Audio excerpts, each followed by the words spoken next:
जय संविधान।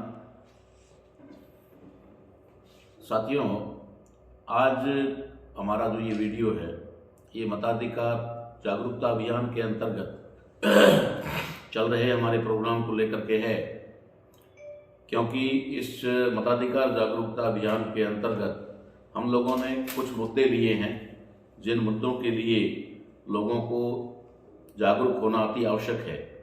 और उनके द्वारा चुने हुए जो प्रतिनिधि हैं, जो पार्लियामेंट में जाते हैं, सांसद जिनको एमपी कहा जाता है, उन लोगों की जिम्मेदारी इन मुद्दों के ऊपर बनती है कि वे लोग इसके ऊपर वहाँ पर बात रखें और अधिकारों को, आम नागरिक के अधिकारों की सुरक्षा करें। लेकिन ऐसा होता नहीं है। वे लोग अपने उद्देश्य के लिए ही सांसद एमपी बनते हैं और उसके बाद में वे लोग सिर्फ और सिर्फ अपने मकसद या अपने उद्देश्य को पूरा करने के लिए 5 साल का समय बिताते हैं। जनता के साथ में जाकर के किसी भी प्रकार का उनके अधिकारों की या फिर उनकी समस्याओं के समाधान के बारे में बात नहीं करते हैं। तो आज जो हमारे इस समय अपना जो संवैधानिक अधिकारों की यात्रा है, इसके जो 26 मुद्दे हैं उसके दूसरे मुद्दे के ऊपर हम लोग यहाँ चर्चा करने जा रहे हैं। ये मुद्दा भी किसानों से जुड़ा हुआ है। किसान बचाओ देश बचाओ अभियान के अंतर्गत ये आता है, जिसके अंतर्गत अभी वर्तमान में जो देश के अंदर जो चल रहा है किसानों के द्वारा एक आंदोलन, वो आंदोलन एमएसपी की गारंटी का आंदोलन है। सरकार ने आश्वासन दिया था कि हम एमएसपी की गारंटी के साथ में कानून बनाएंगे और गारंटी देंगे, और एमएसपी जो है किसानों की सहमति से तय की जाएगी।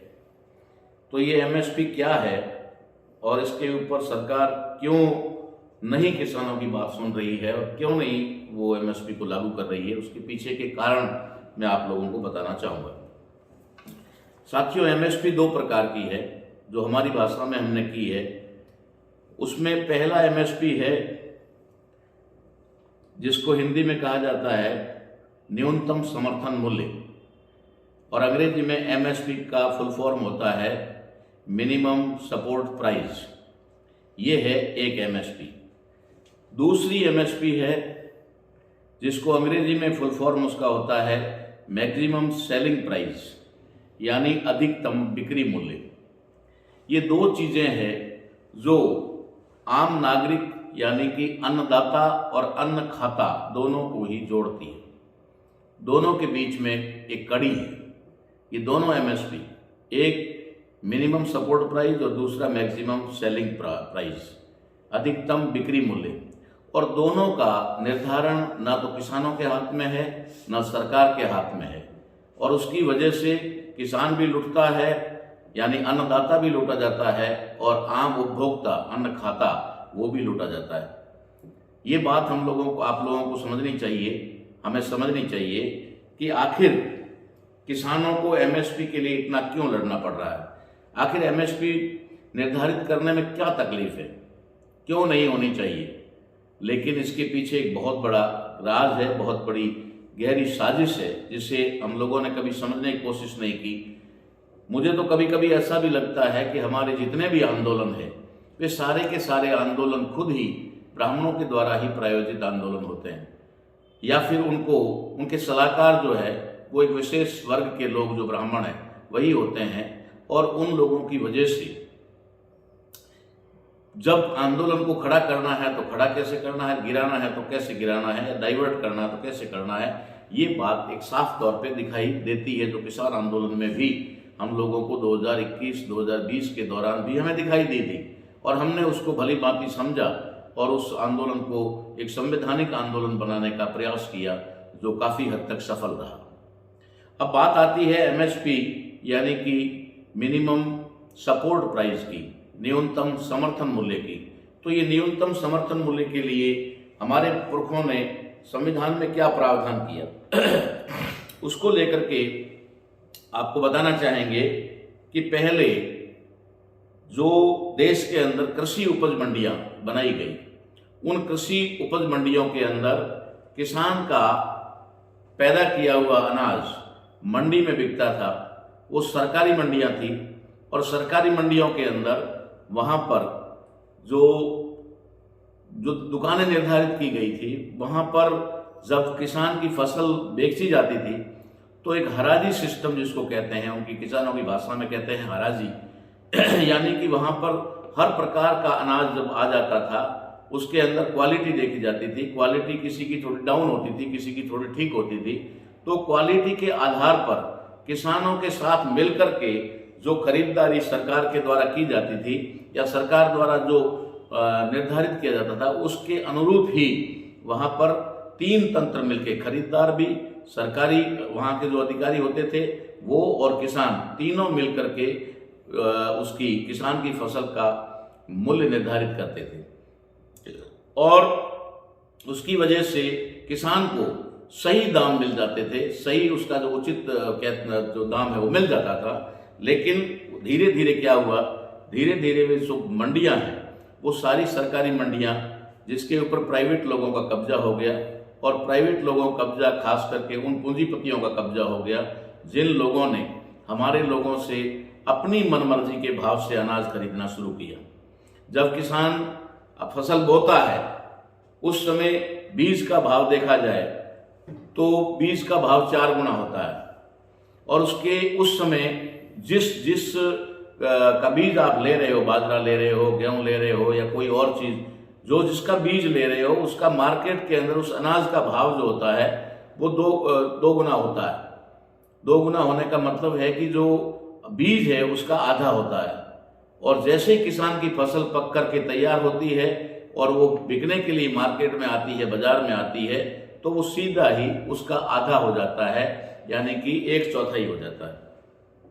ये बात किसान भी अच्छी तरह जानते हैं, सरकार भी अच्छी तरह जानती है। तो फिर ये मंडियों का क्यों जो है व्यवस्था की गई थी, मंडियों में किस प्रकार से किसानों को लाभ देने का बात थी, उसका क्या हुआ। तो ये बात जैसा मैंने इससे पहले वाले वीडियो में बताया कि हर एक प्रोडक्ट पैदा करने वाले को अपनी रेट निर्धारित करने का अधिकार है, मगर किसान एकमात्र ऐसा इस देश के अंदर कह सकते हैं कि उसको बनाया गया है कि जिसकी फसल का खुद निर्धारित नहीं, कीमत या मूल्य निर्धारित नहीं कर सकता। ये सिस्टम तो था, संविधान के मुताबिक था, मगर उन्होंने धीरे धीरे खत्म किया। कैसे धीरे धीरे खत्म किया, मैं उसको दूसरे एमएसपी के साथ में आपको समझाने का प्रयास करता हूं। दूसरा एमएसपी है जिसको मैक्सिमम सेलिंग प्राइस कहा जाता है। एक होता है मिनिमम सपोर्ट प्राइस और दूसरा होता है मैक्सिमम सेलिंग प्राइस। यानी कि जब मार्केट में किसान का अनाज या किसान की फसल, किसान का फल, किसान की सब्जियां जब ले ली जाती है, खरीदी जाती है, उसके बाद में मार्केट में उसका सेल होता है। जब मार्केट में सेल होता है और उपभोक्ता जब उसको खरीदता है तो उपभोक्ता इस कहकर के ये कहकर नहीं खरीद सकता कि आपने किसान से किस भाव से खरीदा, किसान ने आपको कितने में बेचा है। अगर जैसे टमाटर का भाव है वो अगर किसान से उसने 2 रुपए किलो लिया है तो मार्केट में वो 20 रुपए बिकेगा, 50 रुपए बिकेगा या फिर 200 रुपए भी बिकेगा। तो उसका निर्धारण जो है वे लोग करेंगे जिन्होंने किसान से उसकी फसल खरीद करके उसका स्टोरेज कर दिया है, उसको जमा कर दिया है। इसे आम भाषा में कहा जाता है काला बाजारी, इसको कहते हैं काला बाजारी। तो जैसे उस समय संविधान निर्माताओं ने और किसानों के हितैषी लोगों ने इस बात का एक सिस्टम बनाया था कि वो अपना अनाज मंडी में बेचेंगे और उसे अपना उचित दाम मिलेगा। उसके बाद जब उपभोक्ता, आम आदमी जब इसको खरीदेगा तो उस समय ये उचित मूल्य की दुकान, ये दोनों ही चीजों को आप कंपेयर करके समझने की कोशिश करें, दोनों ही चीजें धीरे धीरे धरातल से भारत से गायब होती जा रही है। वो पहली मैंने आपको बताया कि कृषि उपज मंडियां जो सरकारी है, सरकारी कर्मचारियों का है, सरकारी तंत्र है, वहां सरकारी अधिकारी बैठते हैं, सरकारी स्टाफ बैठता है। इसका मतलब है कि वो कोई प्राइवेट किसी के बाप की कंपनी नहीं है, वो सिर्फ और सिर्फ सरकार की है और सरकार का उसमें है। तो उसका मतलब है किसान को वहां पर उसे अपना उचित दाम मिलना चाहिए और मिलता था, मिलता अगर उसे खत्म ना किया गया होता तो। दूसरा मामला आता है हमारे सामने, वो है एमएसपी यानी कि मैक्सिमम सेलिंग प्राइस। तो मैक्सिमम सेलिंग प्राइस के लिए भी संविधान के अनुसार और भारत के इस तंत्र के अनुसार एक सिस्टम था, उसके तहत वहां पर उचित मूल्य की दुकान होती थी। अब कहा जाए तो मार्केट में अब सैकड़ों हजारों की तादाद में प्रोडक्ट आ गए हैं, लेकिन उस समय एक आम आदमी को खाने पीने या अपनी जीवोपार्जन के लिए कुछ चुनिंदा चीजों की आवश्यकता होती थी, जिसमें अनाज के नाम पे गेहूं होता था, चावल होता था, दाल होती थी, ये होता था। और दूसरा जैसे केरोसिन हो गया, शक्कर हो गई या कपड़ा हो गया, इस प्रकार की चीजें जो हमने हमारी उम्र में, हमने बचपन में ये सब देखा था कि जो चीज चाहिए थी वो सारी की सारी उचित मूल्य की दुकान पर मिलती थी। अब उचित मूल्य की दुकान सिर्फ और सिर्फ 2 किलो 5 किलो गेहूं फ्री वाला, या फिर 2 रुपये किलो गेहूं वाला, और उससे पहले थोड़ा केरोसिन वाला। लेकिन अब तो उचित मूल्य की जो दुकानें हैं वहां पर मात्र और मात्र जो लास्ट कैटेगरी का अनाज है वो उन गरीबों के अंदर वितरण किया जाता है, बेचा जाता है। उन योजनाओं के तहत या उन योजनाओं तक उचित मूल्य की दुकानों को सीमित कर दिया है। वरना जब हमें पता है कि हम लोग खुद अच्छी तरह से जानते हैं, हमने खरीदारी की इस बात की कि उचित मूल्य की दुकान होती थी वो सरकारी होती थी, सरकारी दुकान होती थी, और उसके बाहर एक बोर्ड लगा होता था, जो जो चीज अवेलेबल है वहां पर उस चीज के ऊपर उसका रेट लिखा जाता था, यानी कि उसका उचित मूल्य होता था। जैसे कि निर्धारित मूल्य है वही मूल्य वहां पर लिया जाता था। तो कभी कभी हमें उचित मूल्य की दुकान के ऊपर शक्कर वगैरह नहीं मिलती थी या कोई सामान नहीं मिलता था, तो हम लोग बाजार से यानी कि बनिए की दुकान से खरीदते थे। जब बनिए की दुकान से खरीदते थे तो हम छोटे थे, तो हमें रास्ते में मिलने वाले लोग पूछते थे कि क्या लाए हो, तो हम बोलते थे शक्कर लाया। तो बताते थे कि कहाँ से लाया है, कंट्रोल से लाए हो या फिर काली बाजार से, यानी कि वो कहते थे काली बाजार उस समय, यानी कि मार्केट में जो चीज बिकती थी उसको काली बाजार नाम दिया गया था। काला बाजार जिसको आज हम कहते हैं वो काला बाजार था। और कंट्रोल अंग्रेजी का शब्द था, इसलिए हमारे लोग कंट्रोल या नियंत्रित, यानी कि नियंत्रित जो मूल्य की दुकान है, उचित मूल्य की दुकान है, उसको कंट्रोल कहा जाता था। इसलिए कंट्रोल का सामान बोलते थे, ये कंट्रोल का कपड़ा, ये कंट्रोल का गुड़ है, ये कंट्रोल का नमक है, ये कंट्रोल की शक्कर है, कंट्रोल का गेहूं है, कंट्रोल का चावल है। ये उचित मूल्य की दुकान हुआ करती थी, और वहां से उस वजह से आम उपभोक्ता है उसका भी फायदा होता था, उसको भी, उसकी भी लूट नहीं होती थी, और जो किसान है उसको भी कृषि उपज मंडियों के माध्यम से उचित दाम मिल जाते थे। उसके बीच में ज्यादा गैप नहीं होता था, बीच में मुश्किल से 1 या 2 रुपए का अंतर होता था। किसान से जो भी सामान, उसकी फसल या उसकी पैदावार खरीदी जाती थी, उससे 2-4 रुपए ज्यादा बढ़ा करके मार्केट में उसे बेचा जाता था, यानी कि उचित मूल्य की दुकानों में बेचा जाता था। इसके स्टोरेज के लिए केंद्र के लेवल पर एफसीआई का डिपार्टमेंट है, food corporation of India. Food corporation of India में ये जो अनाज है ये पूरे देश के अंदर वितरण होता है और उचित मूल्य की दुकानों तक जाता है। असल में गवर्नमेंट के स्टोरेज जो थे वो एफसीआई के थे, लेकिन आज एफसीआई को भी पूरी तरह से खत्म कर दिया है। वहां पर भी सिर्फ और सिर्फ ये फ्री का जो गेहूं है, जो अपने आप में कह सकते हैं कि कोई खाने लायक भी नहीं है, लेकिन वो लोग इनको दे करके, इनका वोट लेने के लिए ये 5 किलो गेहूं फ्री में दे करके उनके स्वास्थ्य के साथ भी खिलवाड़ करते हैं और लास्ट कैटेगरी का अनाज उनको खिलाते हैं। ये एफसीआई भी वहीं तक सीमित हो गई है। तो ये चीज हमें समझनी होगी कि किस प्रकार से जो व्यवस्था इस देश में आम उपभोक्ता और किसानों के लिए की गई थी, उस व्यवस्था को इन्होंने कैसे धीरे धीरे करके खत्म किया, और उस व्यवस्था को खत्म करने के बाद अब पूरी मार्केट के ऊपर उनका कब्जा हो गया और किसान अपना फसल या अपना अनाज जो है उन काला बाजारियों या पूंजीपतियों को बेचने के लिए विवश और मजबूर हो गया। सरकारों ने इससे बिल्कुल ही पल्ला झाड़ लिया। सरकार ने अपनी जिम्मेदारी से हट गई। सरकार एक जिम्मेदारी से नहीं हटी है। आगे हम आने वाले मुद्दों में आपको बहुत सारी बातें बताएंगे कि सरकार किन किन जिम्मेदारियों से हट चुकी है। ये किसानों के मामले में और उपभोक्ताओं के मामले में जो उचित मूल्य की दुकानें खत्म करके, वहां पर व्यवस्था को खत्म करके, और इधर जो कृषि उपज मंडियां हैं उनकी व्यवस्था को खत्म करके उन्होंने ये काम कर दिया जिससे किसान और आम आदमी यानी कि उपभोक्ता, जिसे हम लोग हमारी भाषा में कह सकते हैं अन्नदाता और अन्न खाता, दोनों ही विवश है। अन्नदाता बड़ी मुश्किलों से अनाज पैदा करता है। विपरीत परिस्थितियों में, सर्दियों में, गर्मियों में वहाँ पर कठिनाई और कष्ट झेल करके अपनी फसल को तैयार करता है। आज की तारीख में इतने महंगे साधन संसाधन हैं, उनके माध्यम से इतना खर्चा करके अपनी फसल पैदा करता है, लेकिन उसके बाद जब वो बेचने जाता है तो वो सर पकड़ के बैठ जाता है, उसके सपने सारे टूट जाते हैं।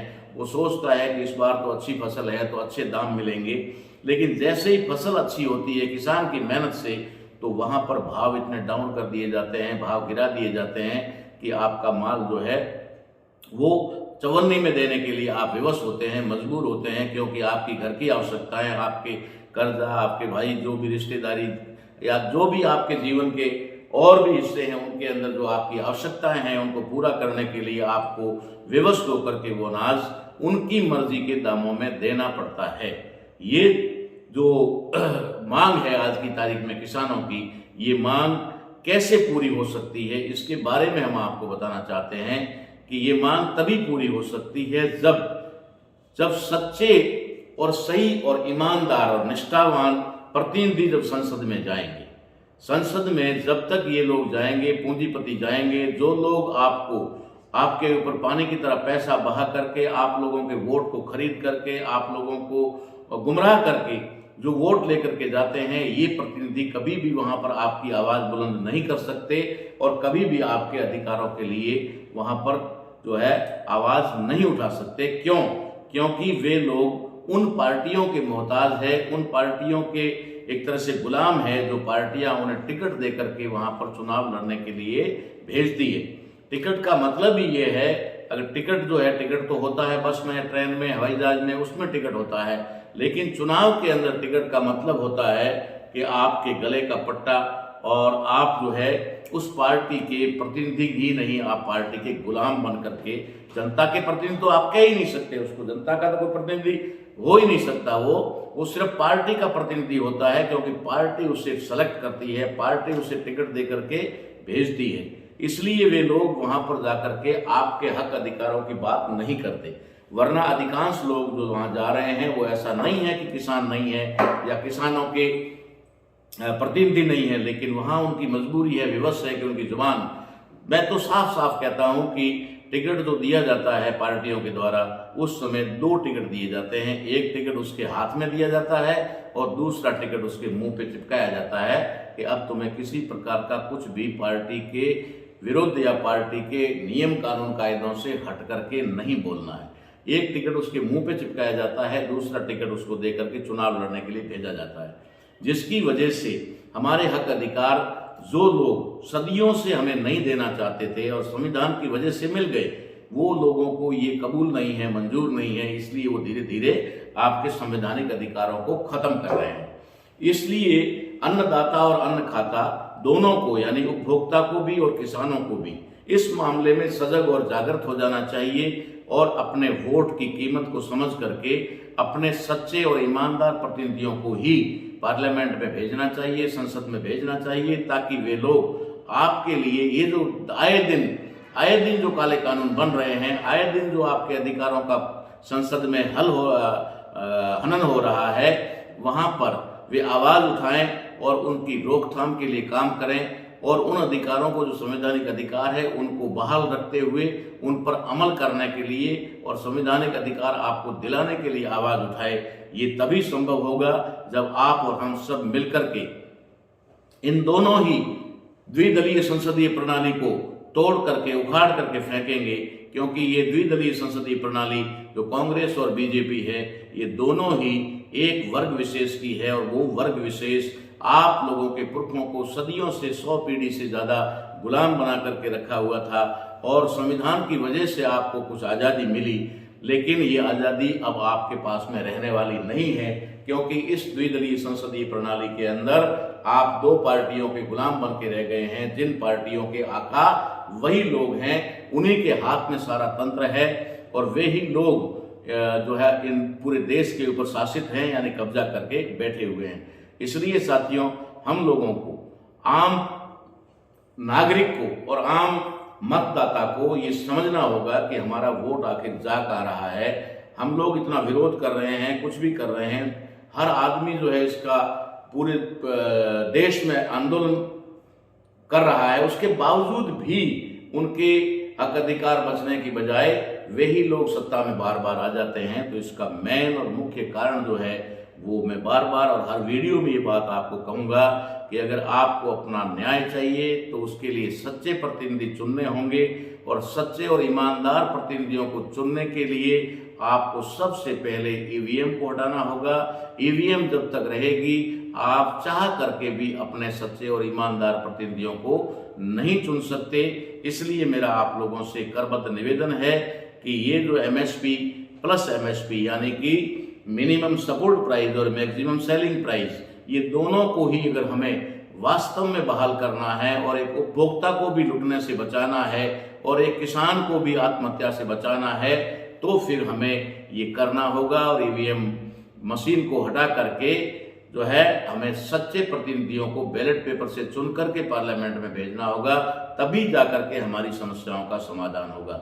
वरना हम लोग क्या है, पार्टियों में बटे हुए हैं, एक पार्टी सत्ता में है उसके भी कुछ समर्थक हैं, और जो उस पार्टी के नहीं है विपक्ष के पार्टियों के समर्थक हैं, वे लोग आपस में एक खेल खेलते रहते हैं और वो एक दूसरे की आलोचना करते रहते हैं। वो कहते हैं कि मोदी ने ऐसा कर दिया, कुछ कहते हैं कांग्रेस वालों ने ऐसा कर दिया।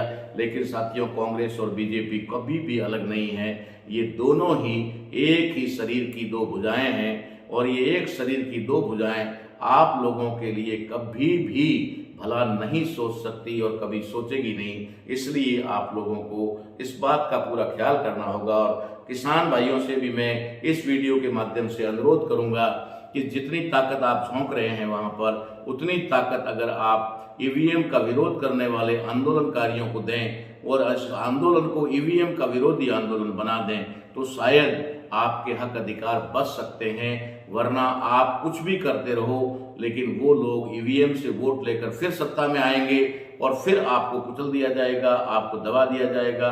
ये सारी चीजें उनके पास में है, धन बल है, बहुबल है, पूंजीपति उनके पक्ष में है, सारा मामला है। लेकिन ये सारा का सारा मामला जो है, जिसको जीरो करने वाली ताकत आपके पास है, और वो है आपका वोट। अगर आपका वोट सही जगह पड़ता है, आपका वोट अगर सही ईमानदारी से सही जगह पर जाता है, तो निश्चित तौर पे बदलाव आएगा। इसमें किसी प्रकार का कोई किंतु परंतु नहीं है। आप इस वीडियो को ज़्यादा से ज़्यादा शेयर करेंगे, आगे से आगे भेजेंगे, ताकि लोगों को अधिक से अधिक जानकारी हो और इस देश के अंदर जो क्रांति आनी है वो क्रांति आ जाए, और वास्तव में जो है इस देश का जो भला होना है वो हो सके। इसके लिए मैंने आपके सामने अपनी बात रखी है। अब मैं इसे यहीं विराम देता हूं। आप लोगों का शुक्रिया, धन्यवाद कि आप इस वीडियो को देखेंगे और आगे बढ़ाएंगे। धन्यवाद।